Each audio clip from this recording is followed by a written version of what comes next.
doit mettre sur pied et dans un état de droit, il y a une justice indépendante.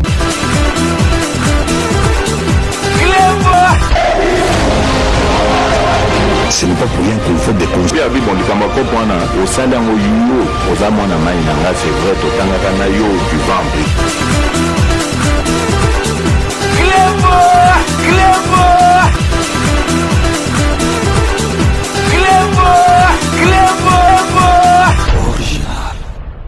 Salut et bienvenue sur Clébois Original. Merci de votre fidélité. 5 minutes avec César Ngadi. Tout le monde est d'accord et il en restera ainsi pendant très longtemps. Le Conseil de paix et de sécurité de l'Union africaine est en mission de 48 heures à Kinshasa, République démocratique du Congo. Profitant de leur bref séjour quinois, ils ont été reçus par le vice-premier ministre, ministre des Affaires étrangères et coopération internationale, Christophe Lutundula. Le dit conseil a profité de l'occasion pour féliciter le président de la République, son Excellence Félix Antoine Tshisekedi Tshilombo, pour avoir privilégié la voie diplomatique pour la résolution de la crise à l'est de notre beau pays. Restez connectés sur Clébois Original pour la suite de nos programmes. C'est un face-à-face décisif, une occasion que le gouvernement congolais attendait depuis septembre dernier. La délégation du Conseil de paix et de sécurité de l'Union africaine est à Kinshasa dans une mission de 48 heures pour palper les réalités de terrain. Le chef de la délégation, Willy Nyamitwe, félicite le président de la République, Félix Antoine Tshisekedi Tshilombo, qui privilégie la voie diplomatique pour la résolution de la crise. Le Conseil de paix et de sécurité de l'Union africaine réaffirme son engagement de préserver la souveraineté de la République démocratique du Congo pour son développement socio-économique. Elle salue au passage le pas franchi tout en condamnant les actes de barbarie et appelle à la cessation des hostilités. Christophe Lutundula Palapena Pala, vice-premier ministre, ministre des Affaires étrangères et de la coopération internationale, qui avait à ses côtés le ministre de la Défense nationale et le vice-ministre de l'Intérieur, a, au nom du gouvernement congolais, apprécié la présence de cette délégation à Kinshasa alors qu'il faisait l'état des lieux. Le gouvernement congolais souhaite que cette visite soit une occasion pour le CPS de se faire sa religion et de proposer des solutions africaines aux problèmes africains. Un mémorandum du gouvernement congolais qui reprendra ses attentes sera remis à la délégation de l'Union africaine. La délégation représentée par le représentant permanent du Burundi à l'Union africaine, Willy Nyamitwe, sait ce qu'attend la République démocratique du Congo. La mise en œuvre des mécanismes de Luanda et de Nairobi reste d'actualité et est très attendue par les populations de la République démocratique du Congo. La condamnation du Rwanda doit être effective pour rétablir et sauvegarder les valeurs africaines. La deuxième phase d'identification et d'enrôlement des électeurs est terminée. La Commission électorale nationale indépendante a officiellement clôturé ses opérations ce lundi 20 mars 2023 sous les 9 provinces de la République démocratique du Congo et 3 pays étrangers qui comptent cette deuxième ère opérationnelle. En Belgique, pays de l'Europe de l'Ouest, plus de 3500 Congolais se sont présentés pour se faire enrôler dans l'avenue Marie de Bourgogne, au siège de la représentation diplomatique congolaise à Bruxelles. Débuté le 25 janvier 2023 à l'ambassade de la République démocratique du Congo, ces opérations qui devraient se terminer le 23 février dernier ont connu 25 jours supplémentaires. Le bilan est satisfaisant et selon la présidente du bureau d'identification des électeurs, Mme Marie Thibola. D'autant plus que le nombre de personnes enrôlées n'est nullement négligeable au regard des distances parcourues par ces Congolais pour remplir pour la première fois à l'étranger leur devoir civique.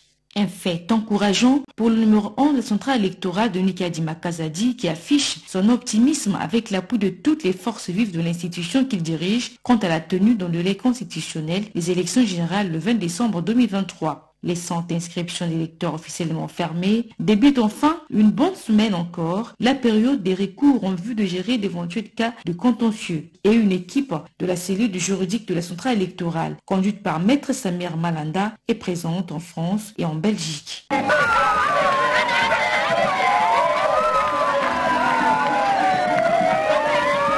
Les villages de Nguembe, secteur de Lufungu, dans la province du Sankuru, a de nouveau bouillonné. Rameaux à la main, cris de joie et sourires aux lèvres, hommes, femmes et enfants étaient tous heureux de voir leur digne fils fouler le sol de ses ancêtres. À la tombée de la nuit jusqu'au petit matin, Daniel Aselo Kitoa Koy ont tourné des sensibilisations de la population de Sankuru à l'enrôlement massif, a communié avec sa base, venue nombreuse pour l'accueillir avec pompe. Dès Lodja, Ambaka, chez lui, la mobilisation était loin de faiblir. Dans son fief natal, le vice-premier ministre, ministre de l'Intérieur, au-delà de prêcher et vanter les actions du chef de l'État, le patron de la territoriale a aussi appelé à un enrôlement massif. Devant une foule difficile à dénombrer, Daniel Aselo a appelé à un vote massif du président de la République, Félix-Antoine Tshisekedi Tshilombo, lors de la prochaine présidentielle. Des moments de sensibilisation qui ont précédé la coupure du ruban symbolique pour l'éclairage de ce chef-lieu du secteur à travers les lampadaires. J'ai tout fait pour obtenir ces poteaux afin de donner de la lumière à Nguembe, à Konga, le chef-lieu de notre secteur. Et c'est ce qui vient d'être fait. La chose est lancée, la lumière est là. Juste après, le cortège de Daniel Aselo va prendre la direction du village Mbaka, à 25 km. Là aussi, il sera reçu en prince par ses frères et sœurs. Ici encore, il va insister sur la nécessité de se faire enrôler et sur l'engagement au travail avant de procéder de la même manière à la coupure du ruban symbolique pour l'éclairage à travers les lampadaires, tout à la grande joie de la population. Ces signatures apposées par les deux partis, les bancs syndicales et les bancs employeurs, représentés par Madame le directeur général de la RTNC, Sylvie Lengue-Nyembo, en présence du PCA, Floribert Loboto, et du DGA, Joseph Adolphe Voto, ainsi que les administrateurs de la RTNC, sanctionnent la clôture des séries de réunions de la commission paritaire. Le personnel de la RTNC doit se réjouir parce que le banc syndical a tenu bon sur toutes les matières pour lesquelles ils ont souhaité obtenir certaines garanties. Nous leur avons accordé, d'autant plus que c'est pour les travailleurs que nous sommes là. Et donc tout ce qui nous a permis de faire avancer les droits de travailleurs ont été accordés. Ces travaux se sont tenus dans de très bonnes conditions, dans une collaboration entre le banc employeur comme syndical. Il y a eu très peu de questions qui fâchent, donc des questions divergentes. À chaque fois, nous avons privilégié l'intérêt de l'entreprise, l'intérêt des travailleurs. Et c'est ce qui aujourd'hui, pour la RTNC, permet à ce que, pour la première fois, nous puissions signer ce document, donc le rapport de la paritaire. C'est une première dans l'histoire de la radio-télévision nationale congolaise où les deux partis ont pris la résolution d'améliorer le fonctionnement de la chaîne nationale et les conditions de travail des agents et cadres de cette entreprise publique. Tous les domaines de la RTNC étaient passés au peigne fin.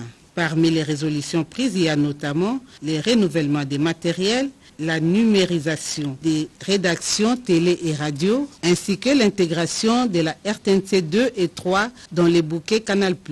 L'acquisition des véhicules pour la facilité de la mobilité du personnel, ainsi que la mise en place d'un service de documentation, constituent également des points qui étaient débattus.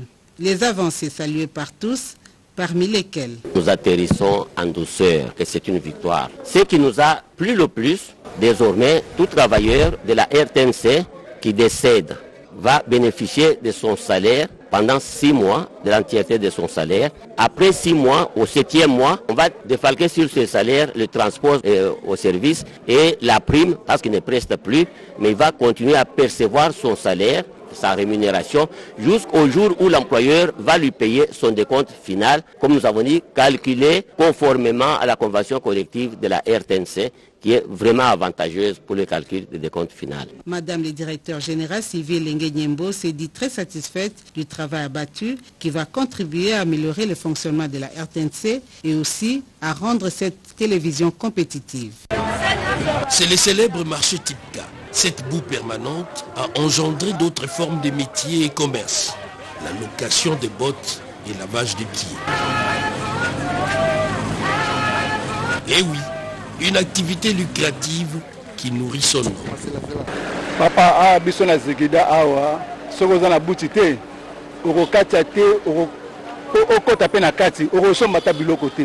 ici chez nous au marché Ziguida, si vous n'avez pas de bottes, vous n'entrez pas. Nous voulons que le gouvernement s'implique pour sa réhabilitation.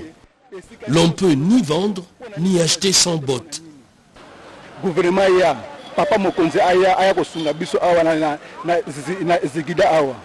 L'on plaide pour la réhabilitation de ces marchés où des vies humaines ont été arrachées brutalement par un Antonov qui a raté son décollage. L'on se souvient encore. Une réhabilitation qui n'est visiblement pas du goût de tout le monde. Car la location des bottes, du moins, ceux-là qui en pratiquent, risquent d'en faire les frais.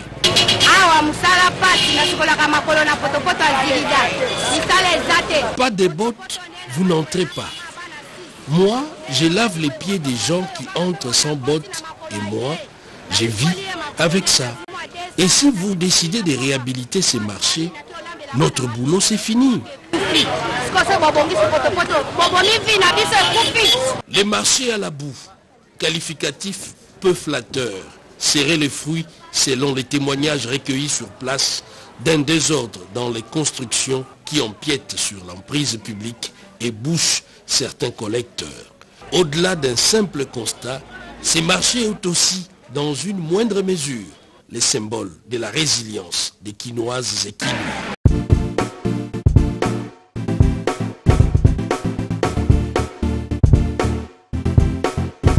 On doit mettre sur pied une créer dans un état de droit et une justice indépendante.